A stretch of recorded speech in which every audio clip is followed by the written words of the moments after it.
So guys, for the first method, you want to go to search and type in view network connections. Click on it.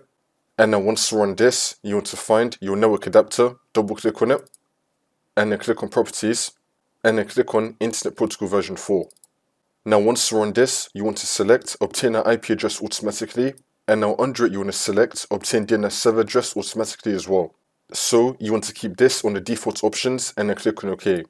Try to connect again to your Wi-Fi, see if that works. If that's still not working, then for the second method, if you're using a VPN or proxy, then you want to disable it. See if that works. For the next method, you want to make sure that you're typing in the correct password. So look on the back of your router, it might be showing the password there. But if you change that password, then you want to change it again and then see if that works. So either make sure that you're typing in the correct password, so just try type it in again, or just change your password again and then use your new password. See if that works. For the last method, you want to go to search and type in network reset. Click on it.